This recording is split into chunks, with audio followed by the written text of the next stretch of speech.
de notre Dieu soit avec vous. Nous sommes très ravis d'être là, partageant la parole de Dieu avec vous. Soyez bénis, richement bénis. Seigneur notre Dieu, notre Père, nous voulons te dire merci de nous donner l'opportunité d'être là pour entendre, Seigneur notre Dieu, ta parole, tes oracles, la révélation de Dieu pour nous. Merci de nous communiquer ta pensée en ce jour. Toute la gloire, le règne, la célébration à notre Dieu. Sois béni, Seigneur, sois béni. Toi qui nous as fait la grâce de voir, Seigneur notre Dieu, Père Tout-Puissant, de nouveaux jours, que la gloire, le règne, l'honneur, la célébration, la louange te soient rendus à toi seul pour toujours et à jamais. Au nom de Jésus. Amen. Bien-aimés frères et sœurs, nous voulons vous souhaiter bonne et heureuse année en ce jour béni. Nous savons que le monde entier est en train de se réjouir en ce premier jour de l'an. Et nous voulons vous saluer, vous dire bonne et heureuse année 2019. Nous sommes aussi ravis, la direction générale et moi-même, nous voulons vous souhaiter bonne et heureuse année, une année de grâce, de faveur, une année de progression et que le Seigneur vous soutienne dans tous les aspects de votre vie. Soyez bénis. Proverbe chapitre 29, Proverbe chapitre 29, le verset 18. Quand il n'y a pas de révélation, le peuple est sans frein. Heureux s'il observe la loi. Amen. Voilà ce que déclare la parole de Dieu. Quand il n'y a pas de révélation, le peuple est sans frein. Heureux s'il observe la loi. C'est une parole fondamentale, une parole certaine. La parole de Dieu déclare que toute écriture est inspirée de Dieu pour corriger, pour instruire, pour guider l'homme dans le droit chemin. Et cette parole que nous donne le Saint-Esprit nous dit quelque chose de très grand quand il n'y a pas de révélation. La révélation vient de Dieu. Et celui qui parle ici, Ecclésiaste, Salomon, le fils de David, qui, vous le savez tous, comment il a reçu la royauté, comment il a été béni par Dieu, richement béni par Dieu, et comment à un certain moment, il s'est éloigné de la présence de Dieu. Il s'est éloigné parce que son cœur s'est attaché à des orgies. Son cœur s'est attaché à des idoles au point où il allait jusqu'à se lier près de 700 femmes. Et il avait, dit l'Écriture, 300 concubines. En tout, il avait 1000 femmes à sa disposition.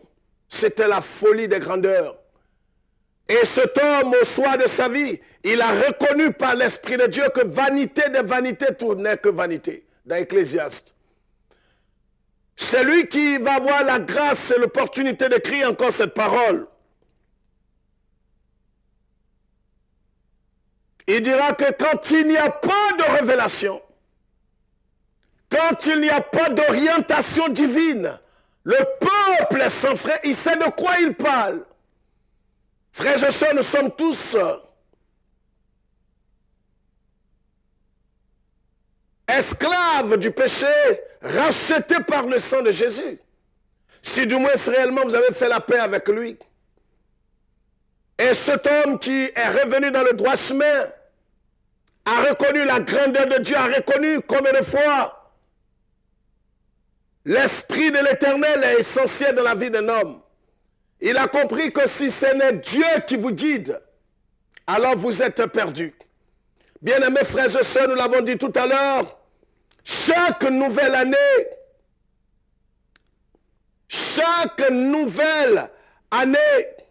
est porteuse de nouveaux espoirs. Chaque nouvelle année est porteuse de nouveaux vœux. Chaque nouvelle année est porteuse de nouvelles orientations, de nouvelles bénédictions certainement. Voyez? Mais la réalité est tout autre et nous l'avons fait ce constat amer depuis des décennies et des décennies. Le fait que nous franchissions tous une nouvelle année, est-ce que cela nous donne véritablement d'être bénis, d'être transformés, de voir notre vie transformée, notre foyer transformé, nos enfants transformés, notre santé est améliorée? Non, la réalité est tout autre. La réalité est que le fait de franchir une nouvelle année, le fait d'entrer dans une nouvelle année ne transformera pas nécessairement votre vie, n'ajoutera pas quelque chose à votre vie nécessairement. Le fait que les gens vous souhaitent des tonnes et des tonnes de bonnes et heureuses années ne transformera pas votre vie. C'est la triste réalité. Nous devons véritablement nous attendre à cela. Le fait que vous rentrez dans cette année nouvelle ne va pas forcément ajouter quelque chose à votre vie. Bénissez Dieu d'abord de ce qu'il vous a fait la grâce et l'honneur de vous introduire dans cette nouvelle année. C'est une grâce d'entrer dans cette nouvelle année. Mais une chose est d'entrer dans l'année nouvelle et une autre chose est de voir sa vie transformée à l'image et à la gloire de notre Seigneur Jésus-Christ. Vous comprenez?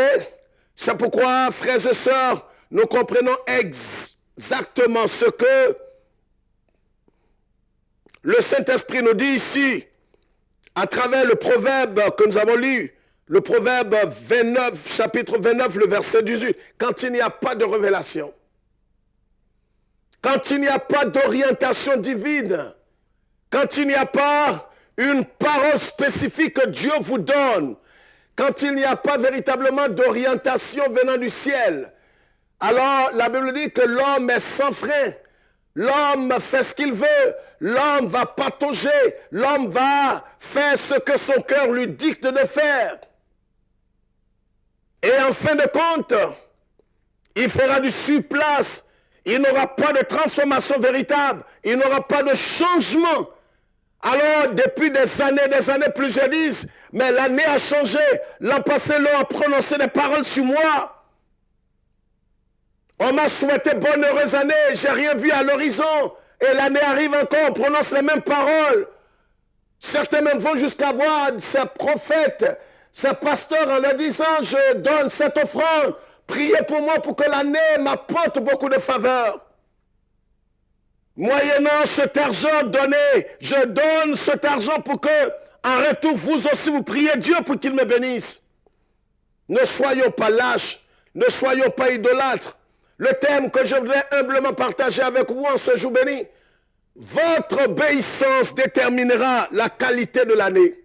Votre obéissance à Dieu va déterminer la qualité de l'année. Vous savez, Dieu n'est pas le Père Noël, nous ne cessons jamais de le dire. Dieu n'est pas le Père Noël si réellement ce Père Noël existe. Voyez, la Bible dit que si tu obéis à la voix de l'Éternel, ton Dieu, voici ce qu'il fera. Nous ne sommes pas prêts à faire notre part. Voyez, Dieu est prêt à faire sa part, Dieu est prêt à nous bénir, Dieu est prêt à nous exaucer. Mais si nous ne sommes pas prêts à faire notre part, à obéir au Seigneur, à nous soumettre au Seigneur, à nous débarrasser de tout ce dont nous devons nous débarrasser, alors nous serons dans la confusion et ce ne sera pas la faute à Dieu. C'est pourquoi une nouvelle dimension, comme le disons très souvent, ne commence pas avec une nouvelle année, mais commence avec une révélation, une orientation divine. C'est important que nous le sachions, frères et sœurs. C'est pourquoi, quand le sage, parce qu'il est devenu très sage après, le sage Salomon dit ici, par l'Esprit de Dieu, quand il n'y a pas de révélation, il a compris à un certain moment qu'il fallait que Dieu le guide.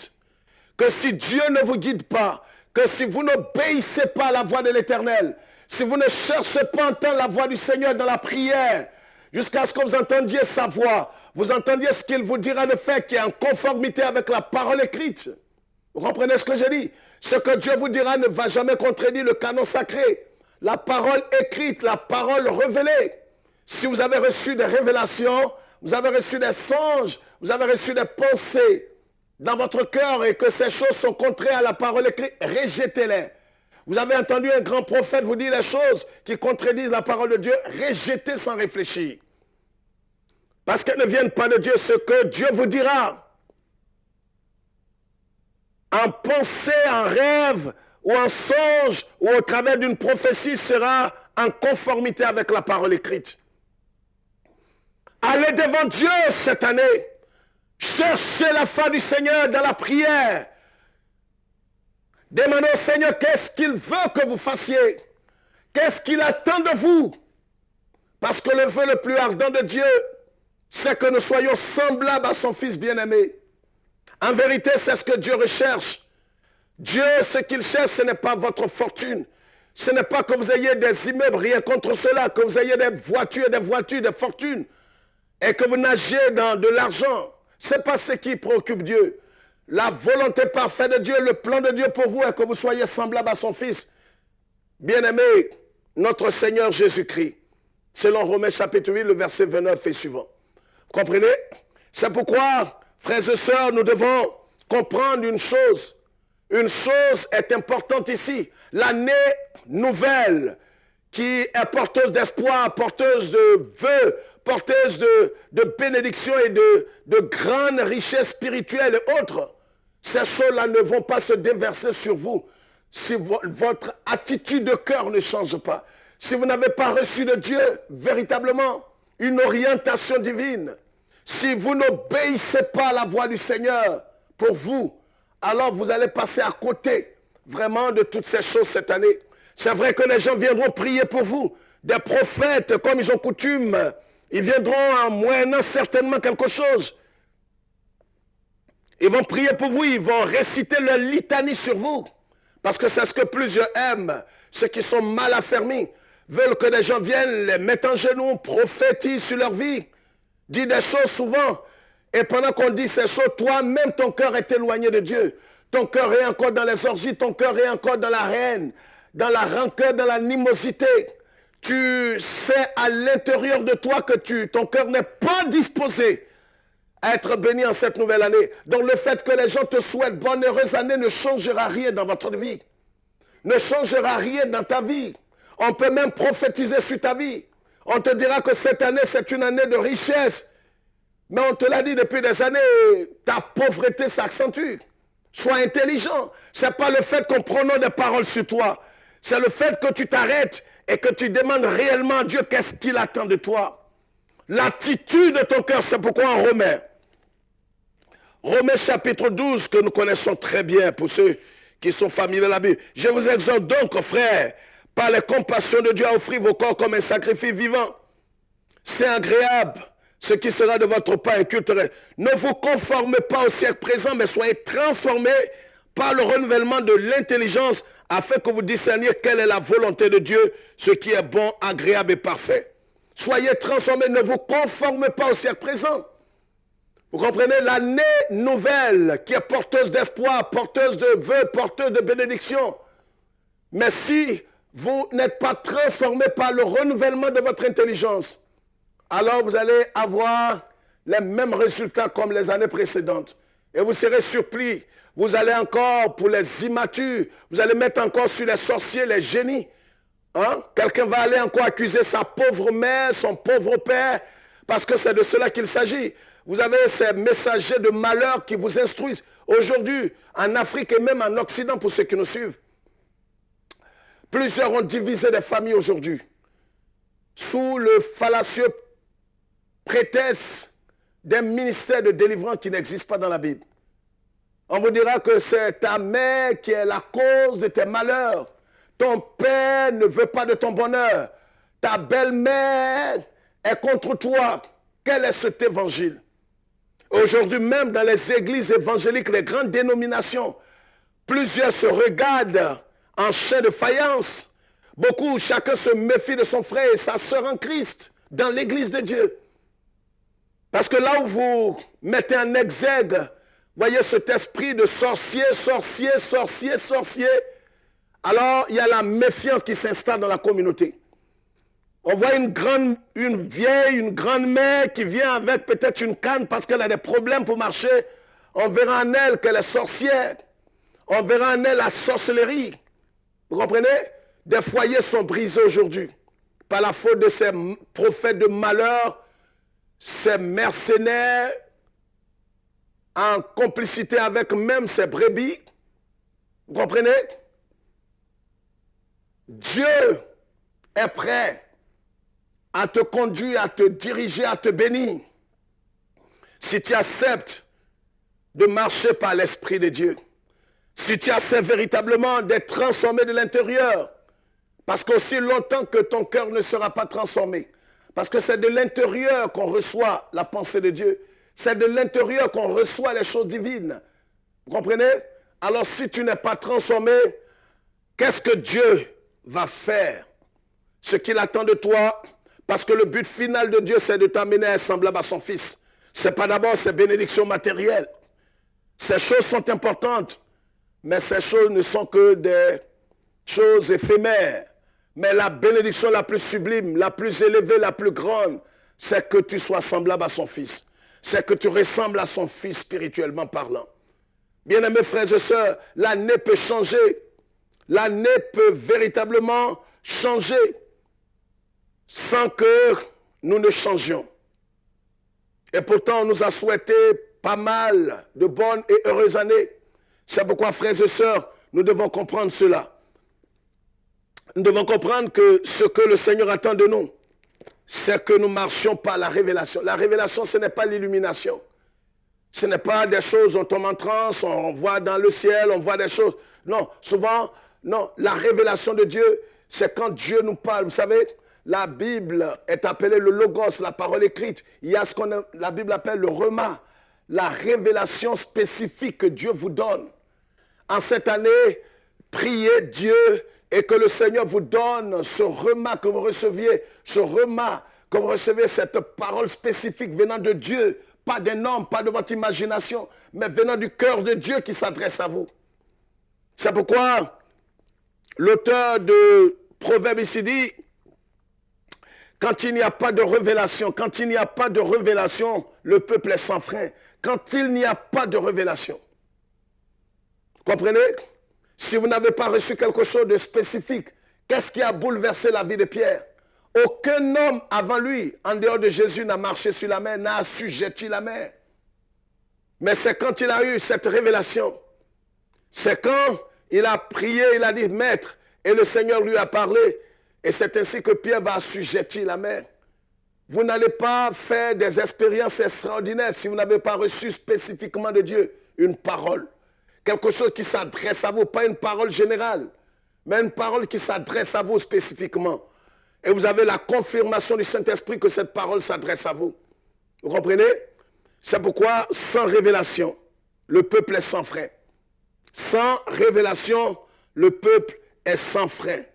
Et c'est pourquoi nous devons savoir que notre joie, votre épanouissement, votre joie, votre bonheur véritable, je parle d'épanouissement en Christ. Je parle de véritable joie, la joie du Saint-Esprit. Je parle de bénédiction qui n'est suivie d'aucun chagrin. Ces choses-là dépendent de la bonté de Dieu, mais vous avez une responsabilité. Vous avez votre part à jouer. Ces choses-là dépendront aussi de votre capacité d'entendre la voix du Seigneur et de lui obéir. Vous comprenez ce que je dis? Si vous n'êtes pas prêt à entendre la voix du Seigneur et que vous êtes en train de faire ce que vous voulez, comme vous voulez, il vous sera difficile de jouir de la bonté de Dieu, de jouir de toutes ces choses en cette année nouvelle. Dieu est capable de tout, mais Dieu ne fera pas tout sans vous. C'est pourquoi la Bible dit en Deutéronome, je mets la vie et la mort devant toi. Dieu aurait pu mettre simplement la vie, mais il met la vie et la mort. Et il nous encourage à choisir la vie. Il ne va pas vous obliger, il ne va pas vous contraindre. Dieu ne peut pas faire votre bonheur indépendamment de vous. Il ne va pas vous obliger à aller au ciel. Il ne va pas non plus vous obliger à être béni. Dieu est prêt à vous bénir.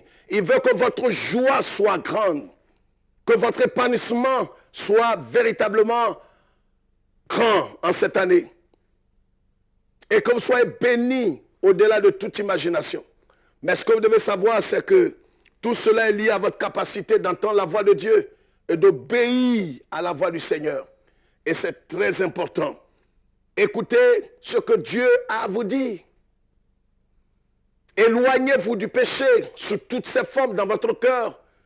Et ce qui est frappant ou ce qui est caché, débarrassez-vous, repentez-vous, restituez ce qui est à restituer. Revenez sur le chemin étroit, car en vérité c'est de cela qu'il s'agit. Jésus a en même temps la porte étroite, mais aussi le chemin étroit. Vous comprenez? Il est notre substitut, mais en même temps il est notre modèle. Le Jésus qui est mort à la croix du péché pour nous, qui a porté la condamnation, qui a porté nos souffrances, qui a porté la conséquence de nos péchés, de nos transgressions. C'est le même Jésus qui est notre modèle aujourd'hui. Vous comprenez? Nous devons être capables d'entendre sa voix, être capables d'obéir à sa parole. Voici ce qui va déclencher une dimension nouvelle en cette année nouvelle. Ce n'est pas parce que l'année est nouvelle que vous allez monter d'une dimension dans une dimension nouvelle, mais simplement parce que vous allez prier, vous allez entendre la voix du Seigneur pour vous et vous allez obéir surtout. Comme le Seigneur le dit en Jean 13, 17, si vous savez toutes ces choses, vous êtes heureux pourvu que vous les pratiquiez. Mais comment allez-vous pratiquer quelque chose dont vous n'avez pas reçu? C'est pourquoi exposez-vous au Saint-Esprit. Vous comprenez? Exposez-vous à la parole de Dieu. Sortez du chemin de l'idolâtrie, en train de courir ça et là, demandez à un prophète, à un archevêque, donne-moi une parole cette année, prophétise sur ma vie pour que ma vie soit bénie en cette année. Un homme ne peut pas te bénir. Celui qui est capable de te bénir, c'est le Seigneur Jésus-Christ. Et tu n'as pas besoin d'aller donner de l'argent à un homme, à une prophétesse, à qui que ce soit, à ces aventuriers, ces commerçants de l'évangile, pour que ta vie soit bénie. Il faut que tu prennes conscience que Dieu te bénira et que ton obéissance à Dieu va déterminer la qualité de l'année. Que Dieu nous bénisse et que Dieu nous aide à prendre conscience, à sortir de la léthargie et à nous exposer au Seigneur. Ce que l'année sera dépend de Dieu, mais aussi dépend de vous. Dieu ne fera rien sans vous. Dieu bénit l'homme avec sa coopération. Soyez bénis et soyez sages et que cette année nouvelle nous apporte tous, parallèlement à notre obéissance à la voix du Seigneur, tout ce que notre cœur désire. Demeurez bénis, bonne heureuse année, que Dieu soit avec nous et que le Seigneur aussi dans son amour se souvienne de sa terre natale, Israël, avec pour capitale éternelle Jérusalem. Nous vous aimons, mais Dieu vous aime par-dessus tout. Shalom.